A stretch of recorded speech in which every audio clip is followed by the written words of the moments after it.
Assalamu alaikum everyone, this is Mia Snan here from Corridor and today we are here with another owner's review. आज हमारे साथ फरहान भाई हैं और इनके पास लैंड क्रूज़र सिग्नस है। अब हम आइए इनसे पूछते हैं कि इनके पास कौन सा मॉडल की गाड़ी है और इन्होंने कब ली थी।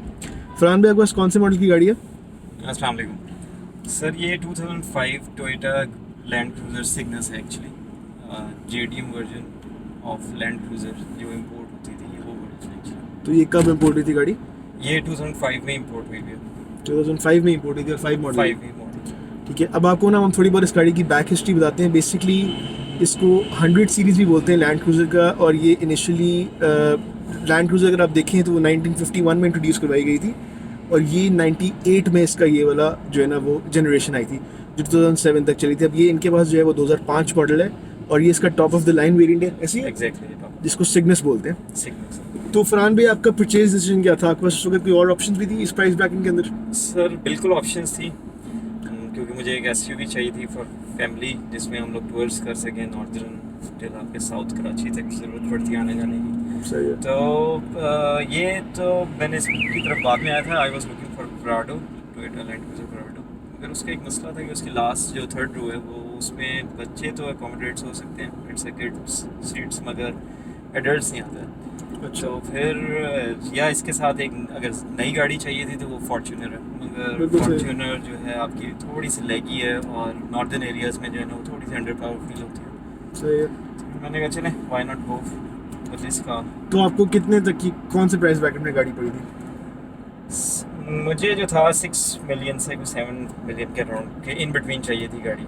ठीक है। So this car actually costed me 6.8 million. अच्छा, तो 6 पॉइंट। और कितना अर्सा हो गया इस गाड़ी को रखे हुए आपको? ये मेरे पास ऑलमोस्ट 6 मंथ्स है। अच्छा, अभी आपने रिसेंटली लिया बेसिकली। एग्जैक्टली मेरी लिस्ट में।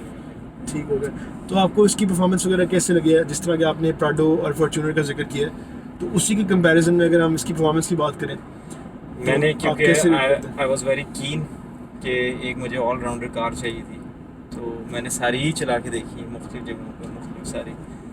तो इसी तरह सारों को टेस्ट किया तो उसमें ये गाड़ी सबसे बेहतर है। एक तो इसकी ये वजह थी कि ये सिग्नस मॉडल जो है आपका टॉप ऑफ द लाइन है, इसमें ऑप्शंस जो हैं बहुत ज़्यादा मिल जाती हैं हमें। बिल्कुल कंफर्ट लेवल उन सब से बहुत ज़्यादा है। अगर आप प्राडो TX में भी जाएं तो उसमें भी आपका जो है हाइड्रोलिक सस्पेंशन और ये सब चीज़ें नहीं होंगी, तो सही उस है। वजह से आपको काफ़ी जो है ना ये कंफर्टेबल फील होगी फॉर्च्यूनर से भी और प्राडो से भी। ये हाइट कंट्रोल वाली गाड़ी है बेसिकली। ये हाइट कंट्रोल वाली है, सिग्नस में जितनी आती हैं वो सब हाइट कंट्रोल होंगी। तो अभी कंपैरिजन को ही आगे लेके चलते हैं। अगर हम मैं इसकी फ्यूल इकोनॉमी की बात करूं तो उनकी कंपैरिजन में कितना को फ़र्क होगा इस गाड़ी का? वैसे कितनी एवरेज आपको दे रही है अभी गाड़ी? This is 4.7 litre petrol engine, तो एवरेज तो इसकी जो है कम ही है पाकिस्तान के हिसाब से, क्योंकि लोग जो है यहाँ पे बहुत कॉन्शियस हैं। मगर जब आपने एक SUV रखनी है फुल साइज़ तो ये थोड़ा सा आपको इस पर भी कंप्रोमाइज़ करना पड़ेगा। तो ये मुझे ज़ाहिर है, फिर आपको ये V8 इंजन है, आपको उसके हिसाब से पावर भी मिलेगी। पावर भी मिलेगी तो कुछ ना तो कुछ थोड़ा बहुत तो आपको बर्दाश्त करना पड़ेगा। बर्दाश्त करना पड़ता है। तो ये तकरीबन मुझे 5 to 6 जो है तकरीबन विद इन सिटी और 6 to 7 दे देती है।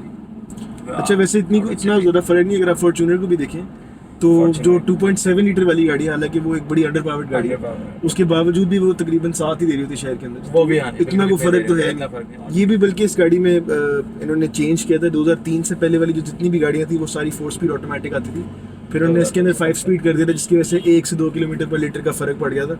वरना इससे पहले बड़ी पैथेटिक फ्यूल एवरेज थी, 4 से 5 से ऊपर गाड़ी कभी नहीं जाती थी। इंजन भी ज़्यादा रेव करता था और साउंड भी ज़्यादा, नॉइज़ भी कैबिन के अंदर आपको ज़्यादा फील होती थी जब आप व्हेन यू गो अबव 100। तो ये इसमें जो है ये लो रेव इंजन है बिल्कुल। और इस वजह से हालांकि वैसे 2006-07 में जब ये गाड़ियाँ आई थी तो उन्होंने इसकी हॉर्स पावर इंक्रीज़ कर दी थी, जो कि इनिशियली 228 होती थी, फिर ये 275 पे चली गई। टॉर्क तो सेम रहा था, ऐसे ही टॉर्क ऑलमोस्ट सेम था।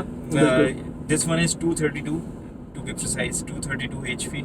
ठीक है। जब इन्होंने इसको VVTi किया था बिल्कुल। तो उसके अंदर वो 271 चली गई थी। 2006-07 में उन्होंने इसको 6 275 और 7 में बहुत लिमिटेड गाड़ियाँ और वो इंपोर्ट भी काफ़ी कम हुई थी उस ज़माने में, और वो पाकिस्तान में कम गाड़ियाँ, और वही बात है कि उसकी वजह से उनकी थोड़ी सी प्राइस भी जो है इससे ज़्यादा हो सकती है। अच्छा, एक और बड़ी मज़े की बात, अगर हम कंपैरिजन में जाएं तो जो 2.8 सिग्मा वाली फॉर्च्यूनर आती है उसका भी ऑलमोस्ट टॉर्क इतना ही है जितना इस गाड़ी का, मोर और लेस। अच्छा। वो तकरीबन इससे थोड़ा ज़्यादा है बल्कि टॉर्क, बट फिर भी वो गाड़ी आपको जो है ना, अगर आप इससे कंपेयर करेंगे तो पावर में कोई मैच ही नहीं है दोनों गाड़ियों के। बिल्कुल।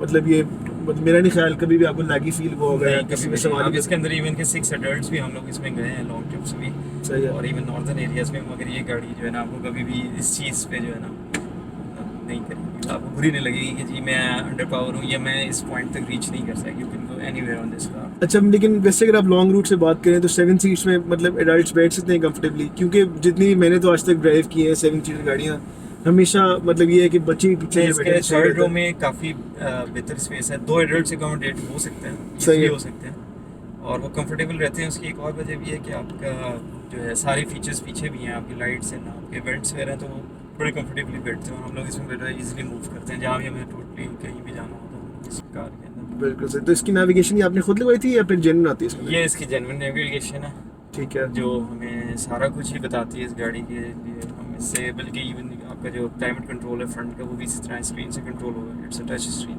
अच्छा अच्छा अच्छा, सही है। 7 इंचेस। सो बाकी इसमें आपके जितने फ्यूल एवरेज, योर ट्रिप्स की डिटेल्स रिलेटेड टू टेम्परेचर्स और सब कुछ वो सब ये बता रहा होता है। तो कैमरा वगैरह है, बैक कैमरा? बैक कैमरा आप इसमें इंस्टॉल करवा सकते हैं, मेरा इस वक्त जो है उतरा हुआ है। अच्छा अच्छा, मतलब करवा जेन्युइन सकते हैं। हाँ, जो Genuine उस जमाने में तो मेरा ख्याल इतना कॉन्सेप्ट ज़रूरत नहीं होगा कॉन्सेप्ट नहीं होता था। बैक कैमरा वगैरह का। तो बाकी इसमें पार्किंग सेंसर्स अगर आते हैं गाड़ी में कि वो नहीं आते? नहीं, वो भी जेन्युइनली नहीं आता है, मगर वो ये वो है कि तो लोग after market आप आफ्टर जितने- मार्केट आप करवा सकते हैं इसके अंदर। बिल्कुल सही है। तो अगर फरहान भाई हम इस गाड़ी की नॉन फॉल्ट्स की बात करें, अभी तो वैसे आपको मेरा ख्याल है शायद 5-6 महीने हुए हैं, लेकिन आपने ज़ाहिर है पहले भी काफ़ी अर्सा गाड़ियाँ रखी हैं सीरीज़ वगैरह, तो कोई आपको एक्सपीरियंस हो गया, लोग इसकी शिकायत करते हैं कि यार इन गाड़ियों में ये बड़ा मसला है, या फिर आप कोई ना कोई नॉन फॉल्ट आपको पता चला हो गाड़ी का? गाड़ी तो ऐसे ये 100 सीरीज जो है most reliable and durable vehicle in the world, और अब जब भी बहुत मशहूर थी, आज कल भी मैंने देखा है गाड़ी बहुत रिबस्ट है, इंजन वाइज भी, ट्रांसमिशन भी इसके नहीं आते मसले, मगर ये कि अगर मेंटेन आप ना करें तो ऑब्वियसली कुछ ना कुछ इश्यूज आ जाते हैं। जिस तरह इसकी एक थोड़ा सा है कि लोग कहते हैं कि जी डिफरेंशियल ऑयल उन्होंने मेंशन किया है मैनुअल में कि 50,000 के बाद आपने उसको भी चेंज करना है, लोग इसकी वजह से डिफरेंशियल की फिर आपकी ग्राइंडिंग नॉइज आनी शुरू होती है। उसका तो मेरा ख्याल है कॉन्सेप्ट भी यहाँ पे नहीं है यहाँ पे को। लोगों को पता ही नहीं होता कि अगर 4x4 व्हीकल है तो हाँ जी। हमें अपार्ट फ्रॉम इंजन ऑयल हमें वो भी ऑयल्स चेंज करने हैं, बिल्कुल सही है। जिसकी वजह से उनके फिर डिफरेंशियल्स ख़राब होते हैं, और उसके बाद सिंक्रोनाइजेशन बिटवीन आपकी गियर्स और वो सारी ख़राब हो जाती है, तो आपको जो है नॉन फॉल्ट्स और इस तरह की चीज़ें आनी शुरू हो जाती हैं। बिल्कुल सही है। तो मेंटेनेंस पे आपकी कितनी को कॉस्ट आती है जो आपकी रेगुलर मेंटेनेंस कराते हैं, इसके ऑयल चेंज वगैरह, एयर फिल्टर्स वगैरह? जो मैंने अभी तक देखे ये almost it will cost you at least 2 sedan cars आप घर में अगर मेंटेन कर रहे हैं, सही है। आपने सिविक या करोला रखी हुई है तो ये उसके ऑलमोस्ट डबल है, क्योंकि उसमें करोला में आपका ये सिविक में 4.0 लीटर्स ऑयल यूज़ होगा, इसमें जो है आपका 7 लीटर्स यूज़ होगा। सही है। इसी तरह इसके प्लग्स जो हैं वो ज़्यादा हैं V8 की वजह से, उस बिल्कुल, गाड़ी में बिल्कुल, प्लग्स कम होंगे, तो ये सब चीज़ें आपको ऑलमोस्ट डबल आप काउंट करें कि ये 2 गाड़ियों के बराबर आपको उसकी मेंटेनेंस पड़नी ही पड़नी है। मतलब पार्ट्स वगैरह की कोई मसला नहीं, अवेलेबिलिटी पार्ट्स का? का इस गाड़ी का कोई मसला नहीं है, सही है। और ये कि इंजन के पार्ट्स और बाकी ऑयल्स वगैरह आपको सब अवेलेबल है। बॉडी पार्ट्स भी जो है उसके लिए थोड़ा सा आपको कोशिश करनी पड़ती है, या तो आप फिर क्योंकि लाहौर में ये गाड़ियाँ भी कम हैं, तो आप इस्लामाबाद से या कोयटा से कुछ लोग रीच करते हैं, मगर आपको नए जेन्युइन पार्ट्स चाहिए तो दुबई एंड जापान इस पे। लेकिन वैसे मेरा नहीं ख्याल कि कोई इन गाड़ियों में नए पार्ट्स डालता होगा, वैसे मेरा तो ख्याल है बिलालगंज से अवेलेबल हो जाएगी आराम से चीज़ें ये सारी। बिलालगंज में मुझे थोड़े से कम मिले अच्छा, ऑनेस्ट, मगर ये है कि इस्लामाबाद में इसकी बहुत बड़ी मार्केट है। सही है। इस्लामाबाद पिंडी से आपको हाँ, क्योंकि पेशावर साइड के जितने भी लोग हैं ना वो ये गाड़ियाँ बहुत ज़्यादा यूज़ करते हैं, वहाँ पे ज़्यादा यूज़ बहुत करते हैं, शौकीन। वहाँ पे आती हैं, बिल्कुल आती हैं, वहाँ पे हाफ कट्स भी आती हैं, तो आपको सारे तकरीबन चीज़ें मिल जाएंगी कि आपकी गाड़ी रुक नहीं सकती कहीं भी। बिल्कुल सही हो गया। तो अगर इसके हम टायर्स वगैरह की बात, इसमें टायर साइज क्या आता है वैसे? इसमें जो इसका जेन्युइन साइज़ है रिम साइज़ है 18, और जो टायर इस वक्त मैंने इसमें डाले हुए हैं वो हैं ऑल ट्रेन टायर्स हैं, ठीक है। दैट इज़ 280 और 60 और 18। बिल्कुल सही है, बिल्कुल सही है। वो इसमें परफेक्ट रहते हैं आपको, मतलब आप इसको ऑल ट्रेन है तो आप इसको हाईवेज पे भी लेके जा सकते हैं, और अगर आपने ऑफ रोडिंग करनी है, डेजर्ट वगैरह में कहीं चलाना है, तो मड वगैरह में, तो वो भी आपको इसलिए फुल ट्रैक्शन देंगे। बिल्कुल सही है। तो इसकी कितनी को कॉस्ट आती है अगर हम इसके टायर्स की बात करें? अगर हम नए टायर चेंज करवाने हैं तो ये लोगों का बड़ा सवाल होता है कि यार बड़ी गाड़ी है, इसके टायर बड़े महंगे आ जाने हैं, तो वो कितनी को आपको कॉस्ट टायर पड़ेगा? अगर गाड़ी के हिसाब से देखें तो आपको महंगे नहीं लगेंगे, बिल्कुल सही अगर है। आप छोटी गाड़ी की करें तो ये तकरीबन इस वक्त जो है आपको 4 टायर बदलने हैं 0 मीटर, तो that will cost 2 lakhs। Farhan भाई, अगर हम इसके फीचर्स की बात करें तो क्या क्या फीचर्स आते हैं इसमें आपको जो पसंद भी हो, और मतलब इसके top of the line variant है तो क्या क्या एडिशनल फीचर्स आएंगे इस गाड़ी में?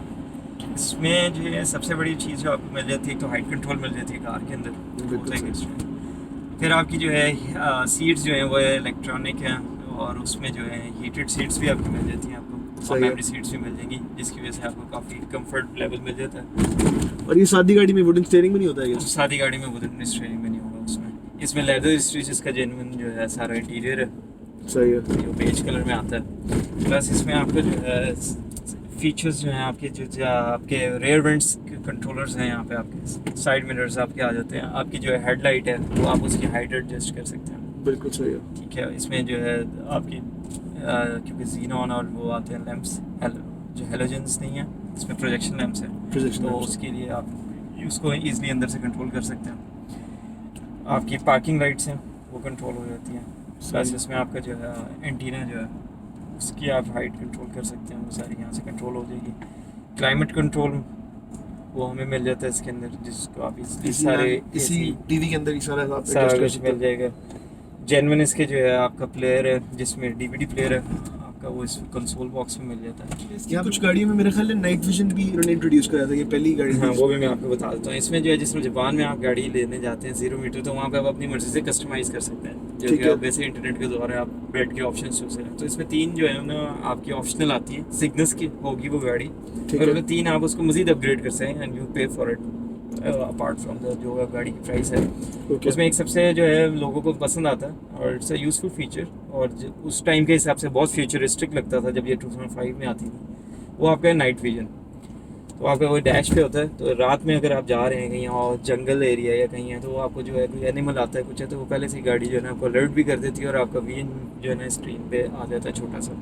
ठीक है। सेकंड इसमें एक आता है मार्क लेविंसन, वो आपका प्रीमियम साउंड सिस्टम में आ जाता है।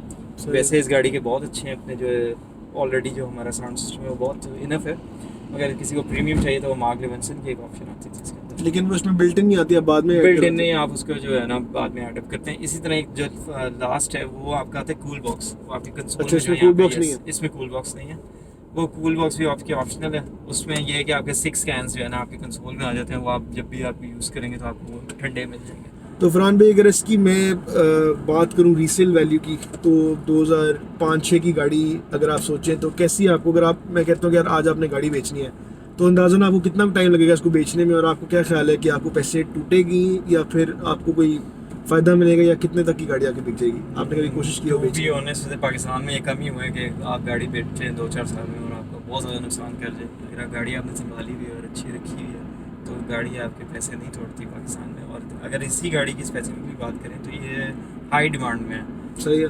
क्योंकि इस रेंज में प्राइस में आपको इतनी बड़ी गाड़ी और इतने लग्जरी फीचर्स नहीं मिलते। बिल्कुल तो जब सही भी है। आप इसको फॉर सेल लगाएं तो इसकी डिमांड का मतलब बहुत ज़्यादा है इस गाड़ी की, तो इस गाड़ी को बेचना कोई मसला नहीं है, और एक डिपेंड भी करता है आपकी गाड़ी की कंडीशन। मतलब अगर मैं इसको फॉर एग्जांपल ZX वगैरह से कंपेयर करूँ, इस तरह आजकल वो बहुत ही हॉट है, आप जब भी गाड़ी बेचना हो, इवन कि प्राडो भी अगर आप लगाओ तो आपको इंस्टेंट रिस्पांस मिलता है, मतलब गाड़ी इसका भी वैसे रिस्पॉन्स है, no doubt, इसका भी मतलब वैसे ये स्लो तो response नहीं है किसी भी इस angle में। नहीं नहीं बिल्कुल नहीं है, इसके लिए भी बहुत बायर्स है।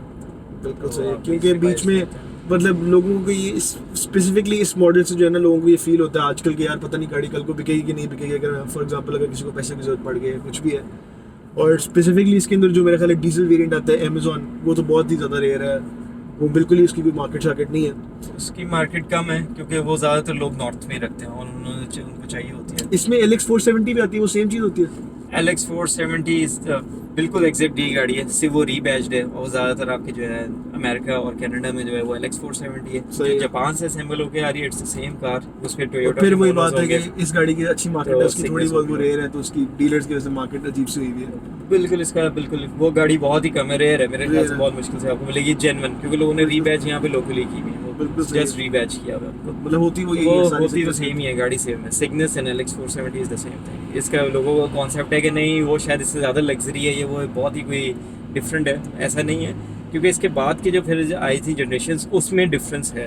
इस तरह Toyota जा रहा है Land वो, Cruiser क्योंकि में, yes। बेसिकली लोग ना अभी हाजिर वक्त से कंपेयर करते हैं गाड़ियों को, हाँ जी। जिस तरह अभी उस के वक्त नहीं ZX आता को था। ज़ाहिर है LX 570 से LX कंपेयर नहीं कर 570 सकते, कंपेयर नहीं बिल्कुल कर सकते, टोटली तो डिफरेंट वो है। लोगों को लगता होगा यार उस वक्त की LX 470 भी है, क्योंकि ये Lexus एक आती अपर होगी। वेरिएंट है, Upper तो variant वो है। कहते हैं कि यार उस वक्त का एक बड़ा आला एक चीज़ होगी जो इससे कंपेयर आप नहीं कर सकते। दिस इज LX 470 और जो बाकी अगर इसके बाद जो कम फीचर्स है वो हैं वो फिर लैंड क्रूजर VX लिमिटेड में इसमें जापानीज मॉडल आते हैं, वो बिल्कुल, भी available हैं, बल्कि उनमें मैं भी features इसकी कम होते हैं। चाबी भी आप मैं देख रहा था, उसमें भी मेरे ख्याल Lexus लिखा हुआ है। हाँ जी, अगर आपको इसके साथ जेन्युइन की अगर मिली है तो वो एक की जरूर लेक्सिस की होगी और बाकी अच्छा, दो अच्छा। keys जो है वो टोयोटा के मोनोग्राम के साथ अच्छा, बेसिक सिग्नेचर है उसमें Lexus की बेसिकली है। एक लेक्सिस की आती है उसके साथ सही हो गया, उसमें।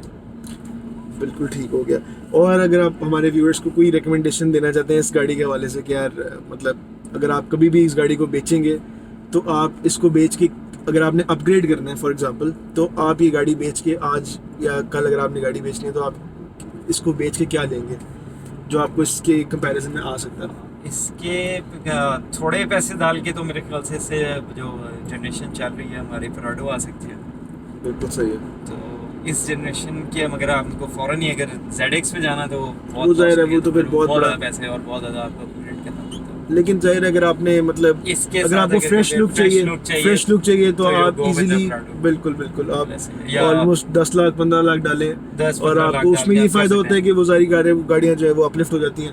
वो इवन कि गाड़ियां uplift 2009-10 वाली भी आप प्राडो ले लो, अब Exterior से अपलिफ्ट उसका करके फर्क आप है, टोटली उसमें इन गाड़ियों में आप जाहिर है कि अपलिफ्ट नहीं हो सकती। ये uplift इवन कि 2007-8 में जब ये नई वाली शेप शुरू हो गई थी वो आप अपलिफ्ट कर सकते हो जितनी मर्जी।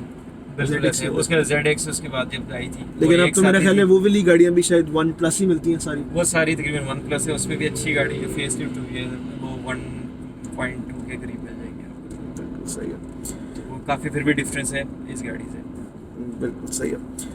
तो ये था हमारा आज का review. Let us know in the comment section अगर आपको कैसा लगा, इसमें अगर हमसे कोई चीज़ मिस हुई है, कोई फीचर, तो आप हमसे ज़रूर पूछ सकते हैं। And if you haven't subscribed at the moment, do subscribe our channel and press the bell icon so that we can keep you updated. Thank you so much. Allah Hafiz.